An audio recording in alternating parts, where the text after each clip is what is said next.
What's going on, you guys? Thank you for joining me. It's me, Coach Johan again, and I want you guys to answer this. What is the most underrated type of training there is inside the gym? In other words, think back to like 5, 10, 15, 20 years ago when you were inside the gym, right? Maybe you heard stories of someone you know. Everybody was lifting real heavy. We had iron being tossed around the gym, right? You had people grunting. There's a whole business built around prevention of having this type of toxic environment inside the gym, which speaks to this greater point. Muscle endurance and muscular endurance exercises. Probably some of the most underrated features of working inside of strength and conditioning. And what I mean by that is, let's keep it very simple. Let's say you have simple type goals. Like you want to be able to chase the bus down as it goes by. You want to be able to sustain your job where you're moving heavy things around. Maybe you have to help some friends move and you want to last the 3, 4, 5 hours that it's going to take to get to the end of your shift, the end of your day, whatever. You need to do it pain-free and you need your body to last. Because you're lifting a lot of weight, that doesn't mean that your muscles are gonna last the long haul. You have to work them differently. But in working muscle endurance, you might actually limit how much power, output you can get inside of the gym. There seems to be a ceiling. Those are just 2 reasons and causes from working muscle endurance, but that doesn't mean we don't wanna be smart and work it. Truthfully, it is about how we do it. 2 ways. 1, sub-max working. You want to do about 50% of your 1 rep max, 60, 65%. That's going to equate to, 18, the erstwhile 18 to 30 reps per set type thing if you're just straight up lifting weights. But look, this is 2021. We've let that go. It isn't about the type of weight you do. It is about the time under tension, as always. Stacking your weightlifting with your body weight back to back for reps or for time. Take your weight training, stack it with your body weight training for time, multiple times. That's how we're gonna periodize a muscular endurance set. So remember, you can try some of these as I go through it. So we're not gonna do 3 easy exercises with very easy solutions. We're gonna get creative. That way, if you wanna modify, all you have to do is an easier version of what we suggest and prescribe right now. So, we're gonna work with the bar. We're gonna do our overhead presses. We're gonna stack that on with some suspension training. All right? Overhead presses with suspension training. And just so we don't miss out, we're gonna work the legs. All right, well, we do a leg move with the bar and then do the same thing with our suspension trainer, all right? So those 3 are gonna be what we work today. And we're gonna do it in the vein of increasing our muscular endurance. All right, so the object of this set is to get your stopwatch ready. I'll put one on the bottom of the screen, right? We're gonna spend about 3 minutes hitting a rep count here of 18 and then finishing it off on the suspension trainer. Yeah, you need a suspension trainer, so head to the gym and use theirs, all right? Let's go, it's time to work. We're gonna start off with 18 of these. We're gonna use the push press, so we're gonna get the legs going, all right?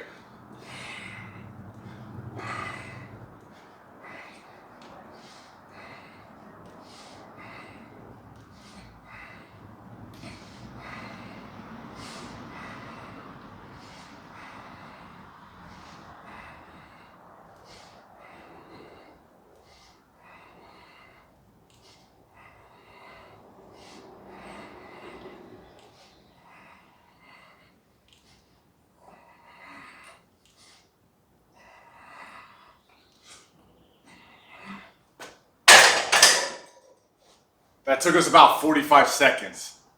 Good, so let's head over to the TRX. All we're gonna do is end in this position right here is this twist position. I'll reach out, I'll pull, and I'll twist. Every time I come down, I'm gonna add a pull. That's gonna overload what we do. I'll pull, I'll get the knuckles together, and I'll just rotate to one side. I'm on a set of 2. All right, now I'm gonna rotate to this side. Now I'm on a set of 3. All right, we're gonna do this for the remainder of a minute and a half, and which is why I ladder. Okay? I ladder these ones because it's body weight. Our body can do a lot more, all right? We're working type 1 muscle fibers. Those ones can last. They're the ones that are slow twitch. They're the ones that have a bunch of mitochondria, inside of them. They're expecting oxygen, all right? And they're using that to facilitate energy carry through. That energy carry through makes it so that we can use oxygen as a final hydrogen receptor inside of that Krebs cycle, all right? Which is essentially why we need oxygen to breathe. Staying within this rep range and laddering allows us to keep using those muscle fibers and to inhibit the global use of type 2s, type 2A and type 2X. So that's the MO, that's what we're doing, all right? And yes, I do feel the burn. Interestingly enough, you'll feel muscles burn differently on your body than you would if you were just lifting straight up real heavy. Why is that? We de-emphasize the biggest muscle fibers in our body, and so we're emphasizing the ones that we use to counterbalance our body. The bigger the muscle fibers, right? The bigger the motor unit, the broader the movement. Now we're starting to get into movements that are kind of more acute. Therefore, we need the motor unit to be smaller. The motor unit is it's the neuron and the muscle tissue. We're close here. I think we're at about 7. I'm just going to estimate. And rotate. Good. We'll go for one more.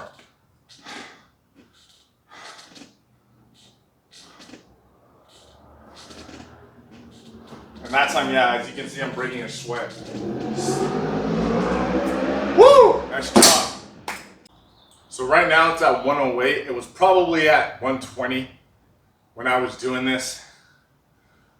For me, that's probably not at steady state yet. I still haven't broken my threshold, but this is endurance. This is muscular endurance. That heart rate is not gonna stay up at 160, 170.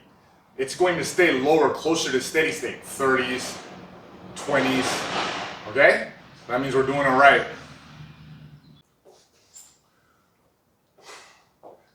That was one set. I would take about 30 seconds off and I would do another set. I do not want to go lower than 18-ish reps. I want to go up. So I would take off the weights to go up to say 30 reps or lighter. I'd get less load, right? And I'd keep my work rate high, but at a sub-max level, all right? Meaning I would do a lot of reps, high reps, okay?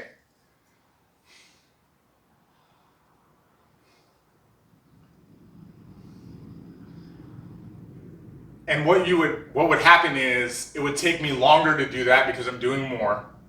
The speed of the motion will be about the same, even though there's less load. And so I'd be on my suspension trainer for less time.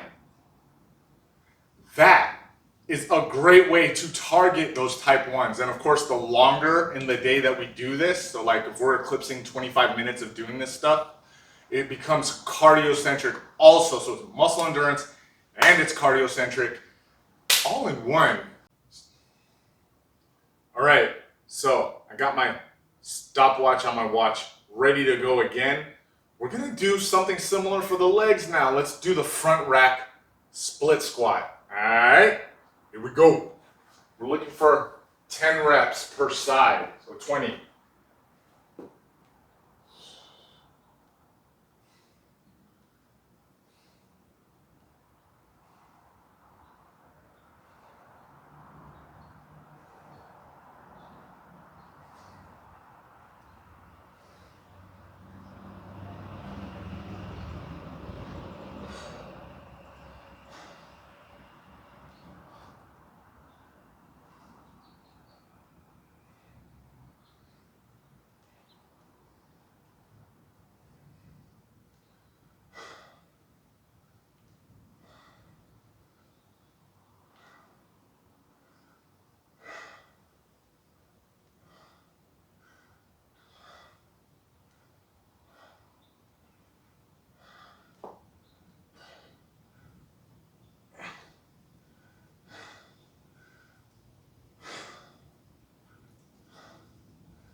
So that one took a while. It was about a minute.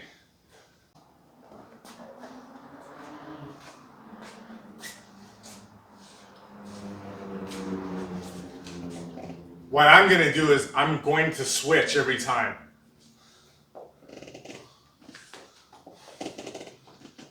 And I'm just gonna do this now for a minute and a half. Okay? Look, this is pretty easy. So I'm just gonna add a lunge, a squat every time. Okay? And just kind of burn right here.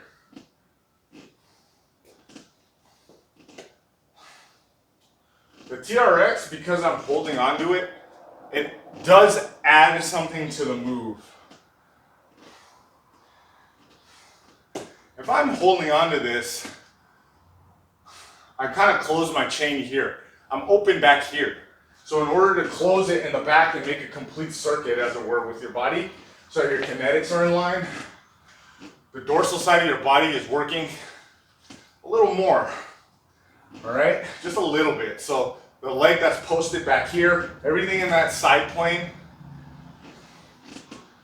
is gonna get a little bit more action.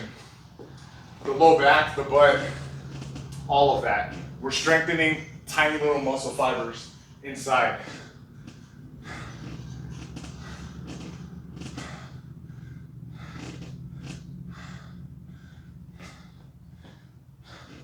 And you know what? I can't wait to do the heart rate on this one because it probably climbed a little bit more than I thought it would. But way to stay on it.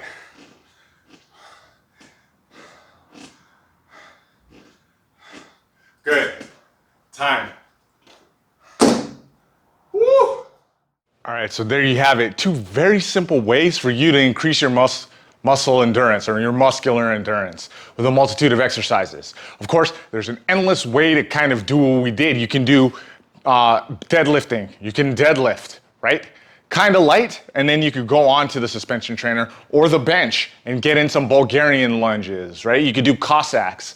You could do the same thing with a kettlebell. You can overload the kettlebell movement for 18, 25 reps of one type, and then you could do push-ups, you could do supers, something that's body weight centric and you could do indefinitely, but we compact it into that 3-minute time period. And the reason again why we do that 3-minute time period, because it gives us a cap on how much lifting that we need to do. Because if we just do push-ups, in theory, we could just do it forever. But when we're lifting, we're putting a finite ceiling on how much work we can do. By progressively overloading that work, we're taxing those type 1s. We're asking them to fire slowly over time, and we're asking our body to kind of go into that oxygen debt mode that it needs to sustain over time when it starts recouping oxygen later. All right? So, hey, that's the science behind it. I want you to try them out and let me know what you think. Until the next one, thank you for joining me. Go to CoachJohansCSCS.com now. I have plenty of PDFs and more for you.